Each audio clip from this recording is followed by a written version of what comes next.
Hello बच्चों, आज हम लोग देखेंगे यह केमिस्ट्री का दूसरा पार्ट है जिसे हम लोग आणविक क्रिस्टल, उसके बाद धात्विक क्रिस्टल, इकाई सेल के प्रकार, इन सभी चीज़ों के बारे में आज हम लोग इस लेक्चर में चर्चा करेंगे। तो हम लोग सबसे पहले चर्चा करते हैं आणविक क्रिस्टल क्या है। करें कि वैसा क्रिस्टल जिसके अणुओं के बीच वंडरवाल फॉल्स यानी कि वंडरवाल बल लगता है, तो उसको हम लोग क्या बोलते हैं, आणविक क्रिस्टल बोलते हैं। जैसे यहाँ पर कोई क्रिस्टल है, उसमें अणु है, तो अणु जैसे यहाँ पर हम लोग बात कर सकते हैं,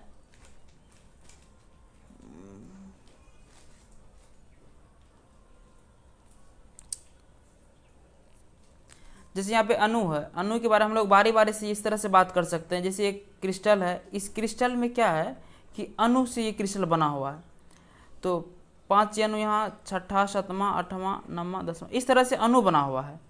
तो इस अणु में क्या होगा, पहला प्लस, दूसरा माइनस, फिर अगला वाला में plus minus plus minus plus minus plus minus, इस तरह से ये क्या रहती है, इसके कण जो होती है एक व्यवस्थित रूप से यानी कि क्रमागत रूप से व्यवस्थित करके सजाया रहता है। तो जब ऊपर वाला प्लस माइनस में है, नीचे वाला कण जो होगा वो माइनस में होगा, फिर उसके बाद प्लस में, minus plus minus plus minus plus. तो इस तरह से इसमें क्या हो रहती है, कण व्यवस्थित रहती है आणविक क्रिस्टल में। अब देखिए होती क्या है, इसमें ध्रुव होती है, ये प्लस वाला ध्रुव है, ये माइनस वाला ध्रुव है। अब ये क्या होगा, इसका प्लस वाला ध्रुव इसके माइनस वाले ध्रुव से, इसका माइनस वाला ध्रुव इसके प्लस वाले ध्रुव से आपस में अटैच रहता है, इसलिए इसको द्विध्रुव भी कहा जाता है। तो क्या होती है, आणविक क्रिस्टल क्या करती है, ये द्विध्रुव मतलब एक कण और दूसरे कण आपस में ध्रुव के द्वारा जुड़ा रहता है। तो जिस बंधन के द्वारा जुड़ा रहता है उसी बंधन को हम लोग बोलते हैं वांडरवाल बल बोलते हैं इसको।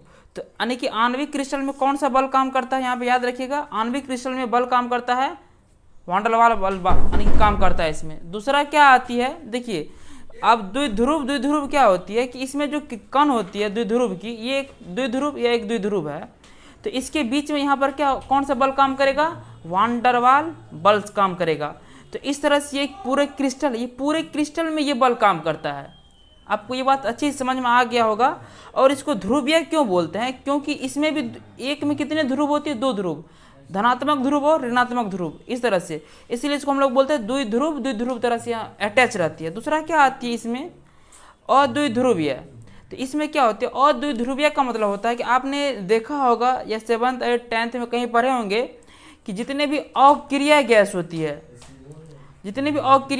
कौन कौन सा, helium, neon, argon, krypton, xenon, radon, ये सभी मेरा जो गैसें हैं, ये सब क्या करते हैं, ये सब हमारे जो अन्य तत्वों के साथ मिल करके अपना यौगिक नहीं बनाता है। सामान्यतः किसी रेयर केस में बहुत कम मात्रा में इसका यौगिक देखने को मिलता है, क्योंकि इसकी जो अभिक्रिया करने की जो यानी कि इलेक्ट्रॉन होनी चाहिए, उसके बाहरी कक्षा में 8 इलेक्ट्रॉन पहले से ही मौजूद रहती है, जिस कारण से दूसरे किसी भी तत्व से अपनी अभिक्रिया नहीं करती है। तो इसीलिए इसको इसको हम लोग क्या बोलते हैं, अध्रुवीय बोलते हैं, जिसके अंतर्गत हम लोग argon, helium, neon, argon, krypton, xenon, radon, सब इसको हम लोग जानते हैं। अब तीसरा नंबर में आता है हाइड्रोजन बंध। इसको याद रखिएगा, यहाँ से समझने वाली बात, यहाँ पे हाइड्रोजन बंध है, पूछता हाइड्रोजन बंध क्या है। देखिए होती क्या है, हाइड्रोजन बंध मतलब हुआ कि जब हाइड्रोजन और या तो यहाँ पर फ्लोरीन आ जाएगा, या तो ऑक्सीजन आ जाएगा, या तो नाइट्रोजन आ जाएगा।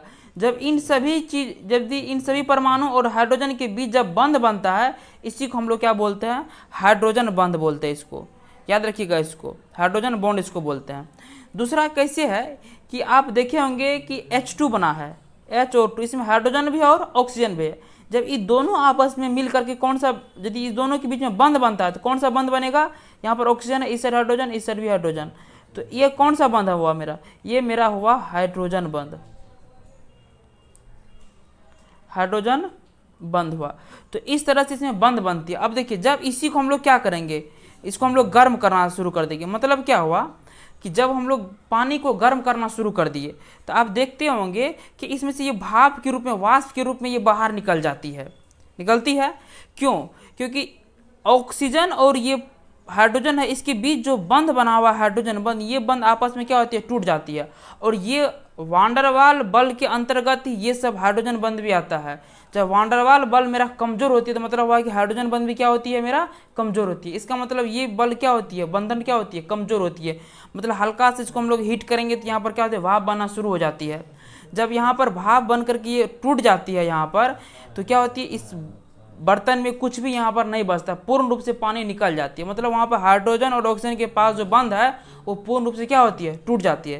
तो इसको याद रखने के लिए हाइड्रोजन जो है किस किस के साथ बंध बनाती है, हाइड्रोजन बंध, तो एक आता है फ्लोरीन के साथ, दूसरा आता है किसके साथ, दूसरा आता है ऑक्सीजन के साथ, तीसरा आता है नाइट्रोजन के साथ। इन सभी के साथ ये क्या करती है, हाइड्रोजन बंध बनाती है। इसका मतलब ये क्या हुआ, इसको याद रखने के लिए आप एक यहाँ से याद ये रख सकते हैं कि हाइड्रोजन जो है फॉन, जिसको हम लोग याद रखने के लिए सिर्फ FON फॉन, इसको हम लोग बोल सकते हैं।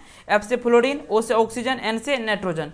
इस तरह से हाइड्रोजन इन तत्वों के साथ अपना हाइड्रोजन बंध बनाता है। तो कौन कौन सा है मेरा, तो हाइड्रोजन जो है फ्लोरीन के साथ, ऑक्सीजन के साथ और नाइट्रोजन के साथ, इन सभी तत्वों के साथ क्या करती है, हाइड्रोजन बंध बनाती है। जैसे H2O, NH3, इसके बाद HF, ये सभी क्या है, इसका एग्जाम्पल है, इसको याद रखिएगा। पूछता है कि निम्नलिखित में से किस में हाइड्रोजन बंध बनता है, तो उनमें से कोई एक दे देगा, आपको पूछेगा यहाँ से। उसके बाद आती है कि आणविक क्रिस्टल की विशेषता क्या होती है, उसके बारे में देखते हैं। इसकी जो विशेषता है निम्नलिखित है, बारी बारी से हम लोग एक एक करके बारे में चर्चा करेंगे। देखिए क्या है, सबसे पहला अभी हम लोग यहाँ पर क्या देखिए, वाष्प देखिए, यहाँ पर जो जल देखिए ये क्या रहता है, भाप बन रहा था, तो ये क्या होती है, वाष्पशील होती है, मतलब ये क्या होती है, भाप के रूप में बदल जाती है। दूसरा क्या होती है, ये इसका द्रव्यनांक कम होता है। अभी ये पानी है, इस पानी से हम लोग क्या बनाएंगे, पहले इसको फ्रिज में रखेंगे तो क्या बनेगा, ये पानी को बर्फ बनेगा। जब ये पानी बर्फ में परिवर्तित हो जाएगा तो आप देखे होंगे जैसे बर्फ से बाहर निकालेंगे तो तुरंत ये, यानी कि जब फ्रिज से इस बर्फ को बाहर निकालेंगे तो क्या होती है, ये बर्फ पानी में बदलना शुरू हो जाता है। मतलब क्या हुआ, जब तक फ्रिज में रखा गया है तब तक ये बर्फ रूप में, जैसे फ्रिज से बाहर निकाले इसको, मतलब वातावरण का, रूम का टेम्परेचर मिल गया, ताप मिल गया, जिस कारण से पानी में बदलना शुरू हो गया। मतलब क्या हुआ, ठोस से द्रव में बदलना ही द्रव्यनांक कहलाता है। मतलब कम ही ताप पर, बहुत कम ताप पर क्या हो गया, बर्फ क्या हो गया, पानी में बदलना शुरू हो गया। इसीलिए क्या होती है, इसकी जो द्रव्यनांक होती है वो क्या होती है, बहुत कम होती है। किसकी, मतलब आणविक क्रिस्टल की। जैसे आप लोग बर्फ का एग्जांपल ले सकते हैं उसको समझने के लिए। फिर दूसरा बात क्या आता है इसमें कि करा कि ये आणविक क्रिस्टल जो होती है ये द्रव, यानी कि द्रव अवस्था में क्या होती है, पारदर्शी होती है, और यानी कि ठोस अवस्था में अर्ध पारदर्शी होती है। पानी ले लीजिए, एक बर्तन ले लीजिए, उस बर्तन में क्या लीजिए, पानी लीजिए, उस पानी में क्या करना, एक सिक्का रख दीजिए। आप सिक्का रखे, इस सिक्का में आपको यह सिक्का क्या होगा, यदि साफ पानी है तो आपको अस्पष्ट दिखाई पड़ेगा ये सिक्का, ठीक है। तो क्या हुआ, अर्ध पारदर्शी में, सॉरी द्रव अवस्था में ये क्या हुआ, साफ साफ दिखाई दिया पानी में। लेकिन इसी पानी से आप बर्फ बना लीजिए। जब बर्फ बना करके हम इस पे, इसके पीछे में ये पूरा साफ बर्फ, पूरा उसमें कोई रंग नहीं मिलाना चाहिए, होना चाहिए। अब क्या कि साफ बर्फ ले लिए पूरा सा, उसके पीछे में एक सिक्का का टुकड़ा, यानी कि सिक्का कोई रख दिए, या तो 1 रुपया वाला, 2 रुपया, जो भी हो यहाँ पर रख दिए। आप यदि साफ बर्फ है और उसके पास लेकर के जाइएगा, ऊपर से बर्फ को रख दीजिएगा, तो पूरा क्लियर दिखाई नहीं पड़ेगा सिक्का, लेकिन हाँ आपको कुछ कुछ ऐसे प्रतीत होगा कि उसके बर्फ के निचले वाले भाग में कुछ ना कुछ रखा हुआ है। तो इस तरह से वो अर्ध पारदर्शी होते हैं, पूर्ण रूप से नहीं दिखाई पड़ेगा लेकिन हल्का हल्का दिखाई पड़ेगा। इसी कारण से क्या होती है, ये आणविक क्रिस्टल जो होती है द्रव अवस्था में पारदर्शी होती है, जैसे पानी में सिक्का रखे दिखाई पड़ा उसको पारदर्शी बोलेंगे। ठोस अवस्था में क्या होती है, अर्ध पारदर्शी, जैसे बर्फ के पीछे हम लोग क्या रखे थे, सिक्का रखे थे, तो वो क्या हुआ, हल्का हल्का दिखाई पड़ा था, तो इसलिए वो क्या होती है, अर्ध पारदर्शी होती है। यहाँ तक आपको समझ में आ गया होगा। दूसरा क्या आता है कि ये क्या होती है, विद्युत का कुचालक होती है। तो यहाँ तक आपको ये आणविक क्रिस्टल के बारे में थोड़ी बहुत जानकारी थी, इसको आप लोग को समझना ही पड़ेगा। दूसरा इसके लास्ट जो आता है प्रकार आणविक क्रिस्टल के, वो आता है धात्विक क्रिस्टल। धात्विक क्रिस्टल मतलब क्या हुआ, धातु से बना हुआ क्रिस्टल, जिसमें धातु मिला हुआ है। तो कह रहा है कि वैसा क्रिस्टल जिसमें धात्विक बंध बल कार्य करता है उसी को हम लोग क्या बोलते हैं, धात्विक क्रिस्टल बोलते हैं। अब यहाँ पर समझिए क्या है, देखिए यह एक क्या है, यह एक कोई धातु है, इस धातु हम लोग क्या कर दिए, धातु या तो मैग्नीज का ले लिए, या तो एल्युमिनियम ले लिए, या तो लोहा ले लिए, कुछ भी ले लीजिए। हम यहाँ पर मैग्नीज का लेते हैं। क्या लेते हैं? मैग्नीज। अब देखिए मैग्नीज में क्या करते हैं यहाँ पर कि जब मैग्नीज के एक इलेक्ट्रॉन को हम लोग बाहर करते हैं तो जितना इलेक्ट्रॉन बाहर निकलेगा उतना क्या चढ़ेगा? प्लस आयन चढ़ेगा। तो इसमें हम लोग क्या करते हैं, जितना इलेक्ट्रॉन बाहर उतना इस पर प्लस आयन चढ़ेगा। तो अब बोलिए ये जो इलेक्ट्रॉन निकला है ये मैग्नीज में ही उपस्थित है, उसी धातु में ही उपस्थित है। एक इलेक्ट्रॉन निकला, फिर क्या हुआ कि यहाँ पर एक इलेक्ट्रॉन निकला, इलेक्ट्रॉन कहाँ निकलेगा? उसी धातु में ही रहेगा। तो बोलिए इस धातु में जो इलेक्ट्रॉन निकला है उस मैग्नीज और इलेक्ट्रॉन के बीच जो बल लगता है उसी बल को हम लोग क्या बोलते हैं? धात्वी बल बोलते हैं। कौन सा बल इसको बोलते हैं हम लोग? धात्वी बल, धात्वी बल बोलते हैं इसको। तो उसी प्रकार से देखिए यहाँ पर, और ये इलेक्ट्रॉन भी उसी धातु में, मैग्नीज के ही धातु में उपस्थित है। इसी कारण से हम लोग क्या बोलते हैं, इस दोनों मैग्नीज और इलेक्ट्रॉन के बीच जो बल लगता है उसको हम लोग क्या बोलते हैं? धात्वी बंधन बल इसको बोलते हैं। तो इस तरह से हम इसको सीख सकते हैं हल्का करके। अब यहाँ तक था ये पहला पेज। उसके बाद हम लोग जो यहाँ पर देखेंगे, उसके बाद हम लोग का बारी बारी से जो नेक्स्ट टॉपिक आता है वो आता है कि धातु जो यहाँ पर आती है विशेषता, उसी बार हम लोग यहाँ पर देखेंगे। उसके बाद देखिए क्या धात्विक क्रिस्टल क्या होती है, ये हम लोग को समझना है कि जैसे आप एक लोहा का टुकड़ा ले लीजिए। लोहा के टुकड़ा ये धातु है, वो लोहा क्या होता है? कठोर होती है, मजबूत होती है। और उसके बाद वो क्या होती है? आघात वर्ध होती है और तन्य होती है। आघात वर्ध और तन्य का मतलब समझिए क्या होती है। आघात वर्ध मतलब होता है कि इस लोहा के टुकड़ा को हम लोग गर्म करके इसको फैला सकते हैं, पीट पीट करके। पहले गर्म करेंगे, पूरा लाल तप्त हो जाएगा, पूरा लाल लाल हो जाएगा, तो इसको हम लोग पीट पीट करके हम लोग क्या कर सकते हैं? इसको हम लोग फैला सकते हैं, चादर के रूप में इसको हम लोग क्या कर सकते हैं? बना सकते हैं। तो इस तरह से हम लोग कर सकते हैं। जैसे हम लोग ये मान के लोग कुछ लोहा का औजार बनाते हैं तो उसको पहले गर्म किया जाता है, फिर उसके ऊपर लोहा यानी कि हथौड़ा से बहुत जोर जोर से प्रहार पीटा जाता है उसको, तब जाकर को पतले पतले चादर के रूप में या जिस वस्तु के रूप में उसको बनाना चाहते हैं उस रूप में वह बनता है। तो क्या होती है? उसी को हम लोग बोलते हैं आघात वर्ध है, मतलब उसको लोहा को या धातु को पीट करके फैलाना। समझ गए ना? इसको हम लोग क्या बोलते हैं? आघात वर्ध है। तन्य का मतलब हुआ कि जब धातु को गर्म किया, गर्म करने के बाद क्या होता है? उसको बहुत धागा के समान उसको खींचना, सूता के समान उसको खींचना, उसी को हम लोग क्या बोलते हैं? तन्य बोलते हैं। तो इस प्रकार से आप इसको याद रख सकते हैं। तो इसका ये अपना विशेषता गुण है ये धात्विक क्रिस्टल का। ये क्या होता है? आघात वर्ध और तन्य होती है। दूसरा क्या होती है? ये विद्युत का सुचालक भी होता है। जैसे आप लोग देखे होंगे ये क्या होती है? ये हम लोग किसी तार से लाइन पास करते हैं तो विद्युत धारा क्या होती है? पास कर जाती है।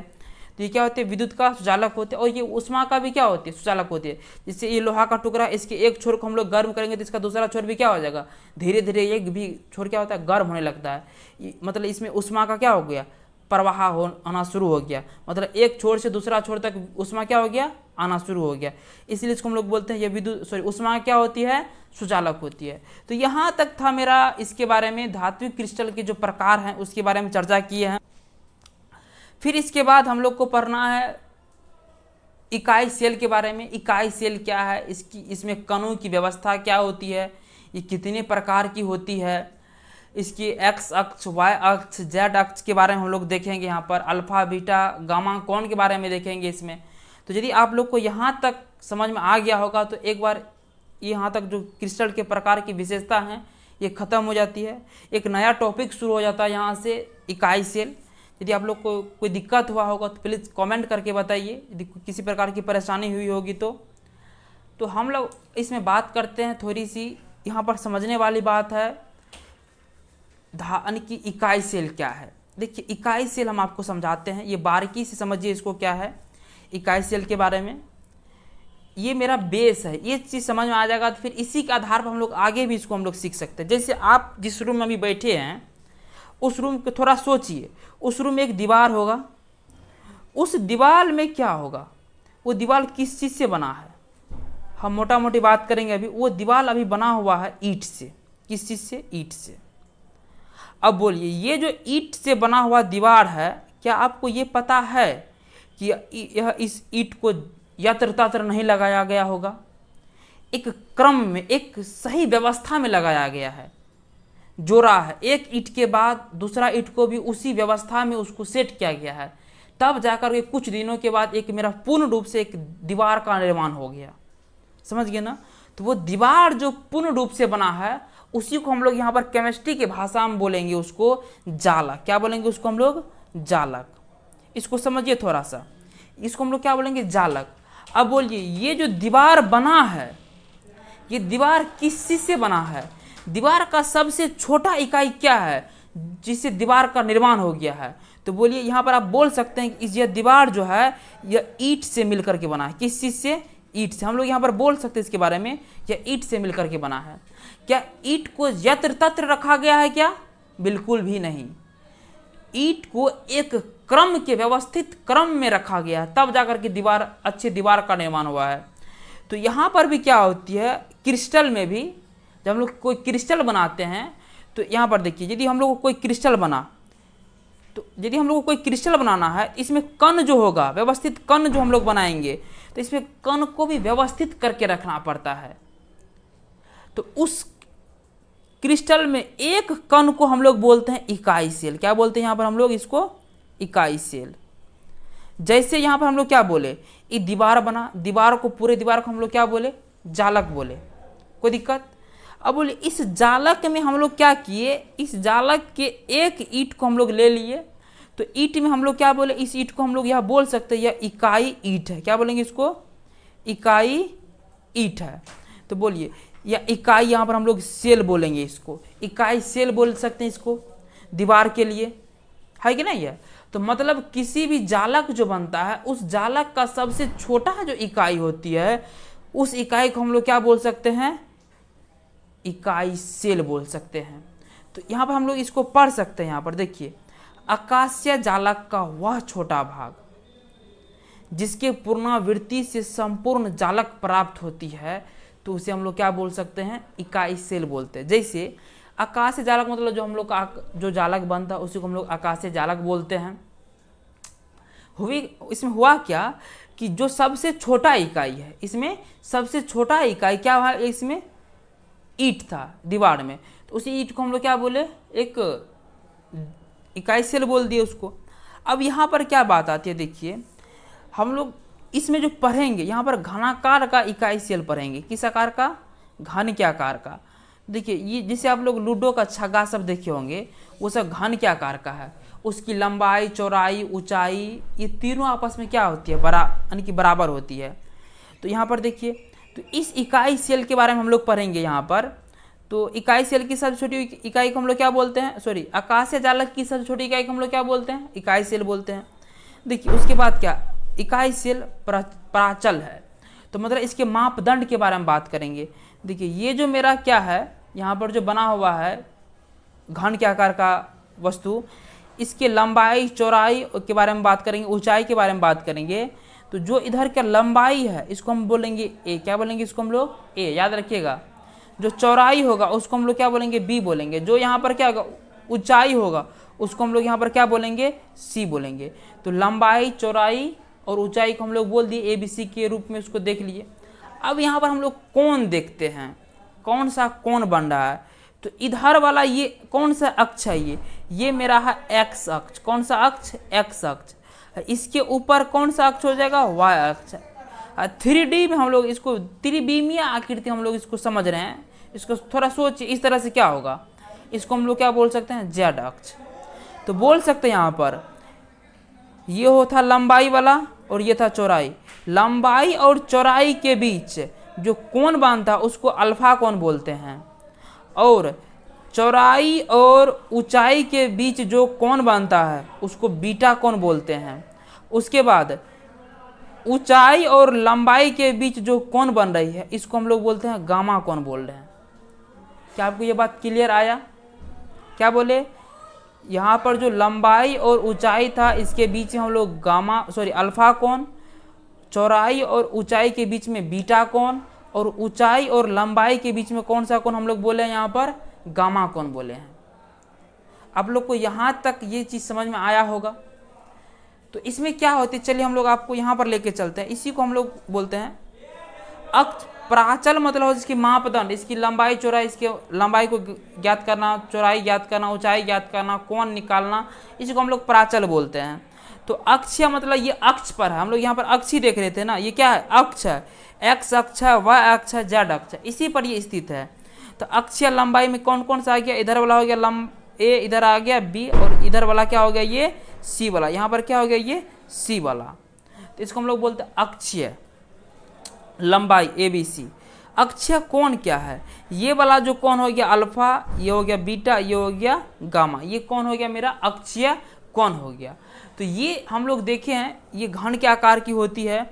घन में क्या होती है, लंबाई चौड़ाई ऊंचाई तीनों, मतलब अक्षीय लंबाई क्या होगी, आपस में बराबर होगा। और उसमें जो अक्षीय कोण बनेगा, मतलब ये कोण भी कितना होगा, 90 होगा, अल्फा भी 90 होगा, बीटा भी 90 होगा और गामा भी 90 होगा। तीनों कोण आपस में क्या होगा, 90-90 डिग्री का होगा। इसलिए इसको हम लोग बोलते हैं अक्षीय कोण बोलते हैं, अक्ष पर बन रहा है। तो आपको यदि यहाँ तक ये चीज़ समझ में आया होगा तो प्लीज़ एक बार आप लोग इसका स्क्रीनशॉट ले लीजिए। फिर इसके बाद हम लोग को इसी टॉपिक को थोड़ा सा आगे बढ़ाते हुए अब हम लोग देखेंगे जो कण की जो साझेदारी होती है इकाई सेल में, उन सभी चीज़ों के बारे में हम लोग बारी बारी से इसमें हम लोग देखने वाले हैं।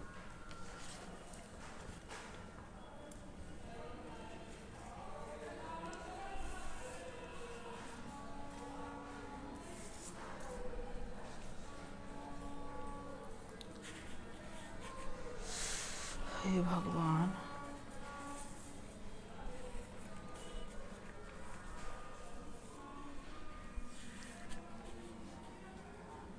अब आता है क्रिस्टल तंत्रों की संख्या कितनी होती है। क्रिस्टल तंत्र 7 होती है, याद रखिएगा इस बात को।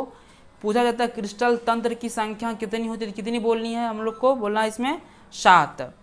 अब देखिए उसके बाद ब्रेवेस के जो जालक की संख्या होती है, उसकी कितनी संख्या होती है, ब्रेवेस की 14 होती है। अभी याद रखिए, सबके बारे में पढ़ेंगे आगे क्या क्या है, ये सब 14 कैसे है, 7 कैसे है। उसके बाद फिर क्या है, इकाई सेल कितने हैं, इकाई सेल के प्रकार, इकाई सेल 2 प्रकार के होते हैं, सरल इकाई सेल और केंद्रीय इकाई सेल। उसके बाद आप लोग फलक जानते हैं क्या, फलक क्या होती है, फलक को हम लोग क्या बोल सकते हैं, सतह बोलते हैं, सतह जिसको हम लोग बोलते हैं। कोना क्या है, उसके बाद किनारा क्या। देखिए एक घन के आकार का वस्तु है, इसके हम लोग इन सभी चीज़ों के बारे में हम लोग एक बार थोड़ा सा एक बार देख लेते हैं। बोलिए इसमें कितने सतह होंगे, जो घन के आकार का जो वस्तु है इसमें कितने सतह, सतह मतलब पृष्ठ जिसको हम लोग बोलते हैं। जैसे आप एक सोचिए कि माचिस का डब्बा देखे है ना, वो घनाभ के आकार का होती है, लेकिन उसी तरह से सतह इसमें भी समझना है। माचिस के डब्बा को देखिए, एक जैसे डब्बा है, यहाँ पर इस तरह का डब्बा रहता है, तो इसके ऊपर में, कहाँ पर, ऊपर में जो सतह रहती है, उस सतह, उसके नीचे वाले सतह जिस पर किसी भी चीज़ का छाप पर लिखा रहता है, उसको हम लोग बोल रहे हैं उबला सतह। ऊपर में सतह, नीचे में सतह, हो गया 2 सतह। जिसमें हम लोग तीली जलाते हैं, साइड वाला सतह, दोनों साइड वाला, इस साइड भी और इस साइड भी, तीली जिसमें हम लोग जलाते हैं, आग जलाते हैं, जिससे कितना 2 सतह, यानी 1 और 2, यहाँ पर 2 सतह और 2 सतह यहाँ पर पहले से था, कितना 2 2 4 सतह। अब दोनों साइड से हम लोग माचिस के डब्बा को खोल सकते हैं, तो जिसको पकड़ के खोलते वो भी एक सतह ही है दोनों तरफ से। तो कितना हो गया ये, 2 और 2 4, सॉरी यहाँ पर 1 और 2, 1 कितना हो गया 2, तो टोटल यहाँ पर 2 और पहले से कितना था, यहाँ पर पहले से था 4, अब आ गया 2, तो 4 2 6, तो टोटल कितनी सतह हो गई इसमें, सतह कितना हो गया, सतह की संख्या इसको हम लोग बोलते हैं 6। तो घन या घनाभ में जो सतह की संख्या होती है वो कितनी होती है, 6 होती है, जिसको हम लोग पृष्ठ बोलते हैं, इसी को हम लोग फलक बोलते हैं। दूसरा क्या है, हम लोग आप आते हैं कोना पर, कोण जिसको बोलते हैं। अब बोलिए इसमें कितना कोण, 1 कोण 2 कोण 3 4, टोटल 4 कोण ऊपर में, उसके नीचे में कितना कोण, 4 कोण, 1 कोण 2 कोण 3 और 4, तो 4 कोण नीचे 4 कोण ऊपर, कितना कोण टोटल, टोटल कोना की जो संख्या होगी इसमें कितनी होगी, वो 8 होगी।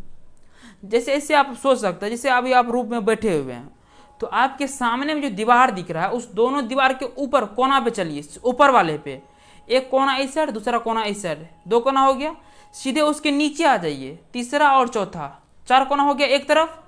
आप अपने जस्ट पीछे आप इसको सोचिए, देखिए 1 कोना, दोनों को 2 कोना आपके ऊपर में, 6 कोना हो गया, और 2 कोना जस्ट उसके नीचा में कितना 8 कोना। तो एक घन के या घनाभ में कितनी कोना होती है 8 कोना होती है। किनारा कितने होते हैं देखिए किनारा को, ये किनारा है, ये दूसरा किनारा है, और ये क्या हो गया तीसरा, और ये चौथा। 4 किनारा ऊपर में, 4 किनारा नीचे में, 5 6 7 और 8 किनारा। अब 4 किनारा बगल बगल से, अगल बगल से, इसको हम लोग देख सकते हैं। तो ये कितना हो जाएगा 9 10 11 और 12। तो टोटल कितने किनारा हो गया 12 किनारा। तो घन या घनाभ में कितने किनारा होती है 12 किनारा होती है। तो इसी चीज़ को हम लोग यहाँ पर लिखे हैं। फलक की संख्या 6 लिखे हैं, जिसको हम लोग कौन पृष्ठ सतह फलक सतह पृष्ठ बोलते हैं। 6 हो गया। कोना की संख्या 8 होती है। उसके बाद फलक की संख्या कितनी होती है 12 होती है। तो यहाँ तक कि ये बात आती है। तो अब हम लोग को बस छोटा सा टॉपिक बचा हुआ है, इसको हम थोड़ा सा देख लेते हैं।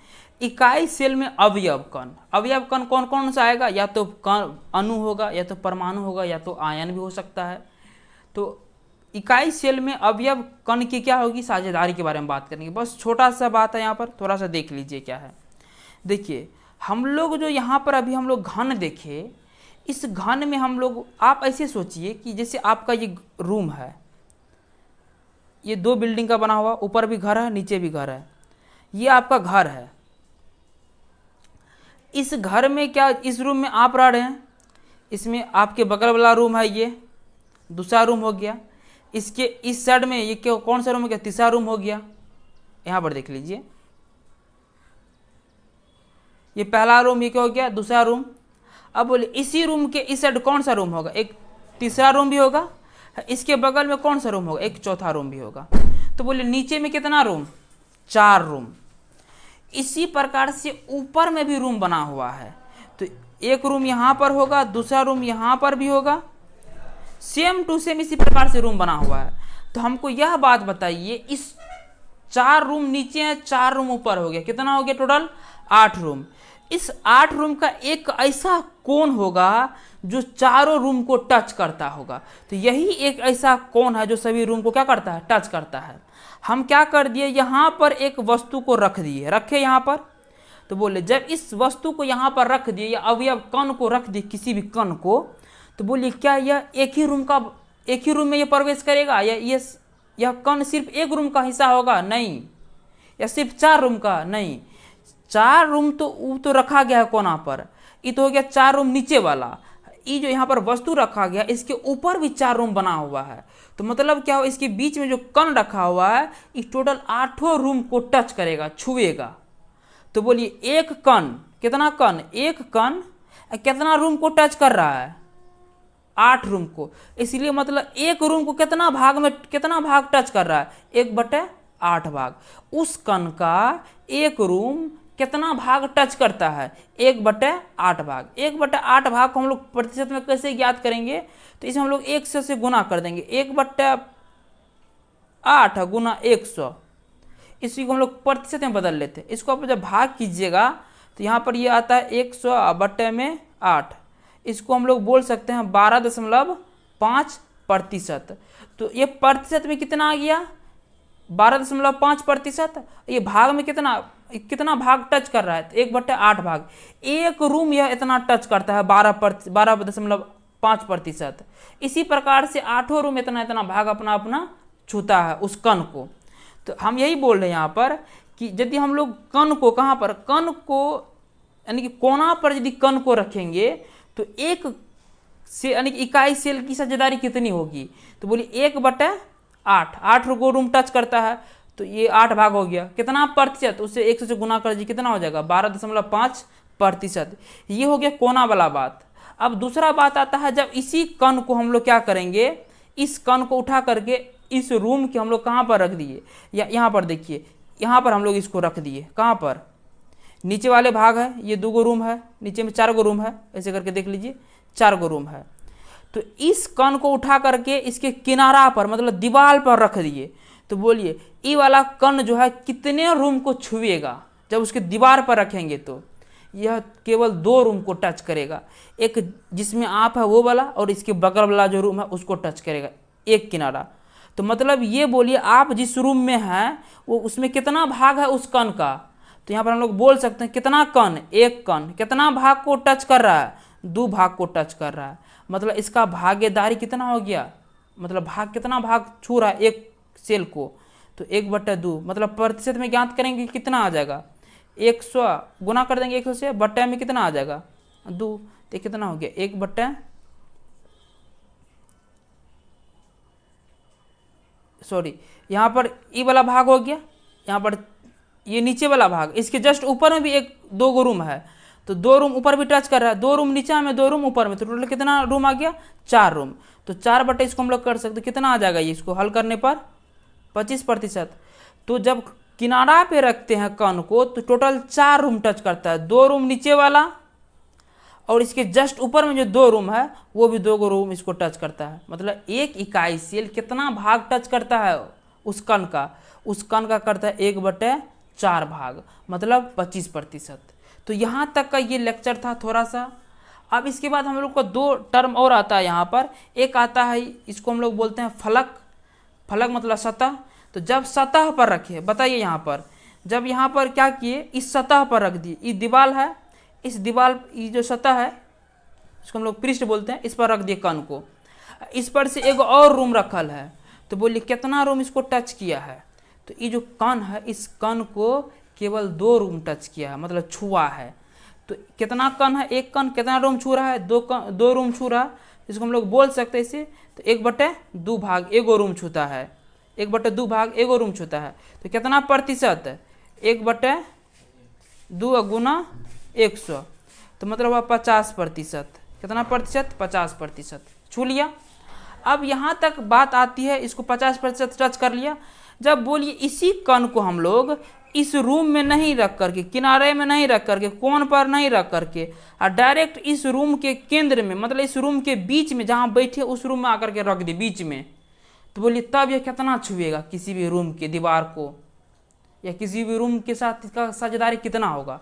इसकी साझेदारी किसी भी रूम के साथ नहीं रहेगी, कुछ भी नहीं रहेगा साझेदारी। क्यों, यह पूरा सिंगल उसी रूम के लिए सिर्फ बना हुआ है, समझ गए ना।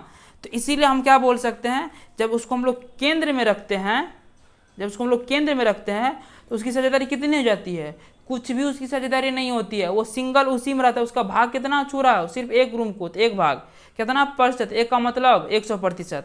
तो यहाँ तक समझ में आ गया होगा। तो फलक पर आता है तो कितना, 1/2 साझेदारी हो रहा है इसका, प्रतिशत में 50%, 100 से गुना करने पर। एक छोटी सी तालिका है, उसी को हम लोग यहाँ पर देखने का प्रयास करते हैं। इस तालिका के द्वारा हम इसको समझेंगे क्या है। कण की अभी तक जो हम लोग पढ़े हैं सेल में, इकाई सेल में, देखिए कण का स्थान इकाई सेल में साझेदारी। जब कोना पे रखे तो कितना भाग छू रहा था, बोलिए तो 1/8 भाग, कितना प्रतिशत, 12.5%। बोलिए किनारा पे रख रहे थे तब कितना प्रतिशत, सॉरी कितना भाग छू रहा था, तो 1/4 भाग, कितना प्रतिशत, 25%। बोलिए जब फलक पर रख रहे थे सतह पर तो कितना भाग छू रहा था, 1/2 भाग, कितना प्रतिशत, तो कितना प्रतिशत हो गया, 50%।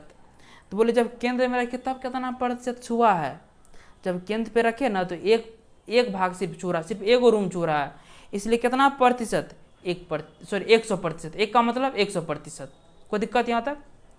यदि आप लोग को ये वीडियो अच्छा लगा हो तो प्लीज़ लाइक कीजिएगा, अपने दोस्तों के साथ शेयर कीजिएगा, और यदि चैनल पे नए हैं तो प्लीज़ चैनल को सब्सक्राइब कर दीजिएगा। तब तक के लिए मिलते हैं अगले वीडियो में। और यदि आपको इस चैप्टर या फिजिक्स केमिस्ट्री बायोलॉजी 12th का जो आपको नोट्स चाहिए तो आप जो ये मेरा नंबर, ये वाला नंबर है, इस नंबर को आप नोट कर लीजिए और इस नंबर पे आप व्हाट्सएप कीजिए, आपको सब कुछ मिलेगा। फिजिक्स केमिस्ट्री बायोलॉजी 12th का नोट्स, मेरा हैंड रिटन जो नोट्स है वो आपको प्रोवाइड किया जाएगा। तब तक के लिए धन्यवाद।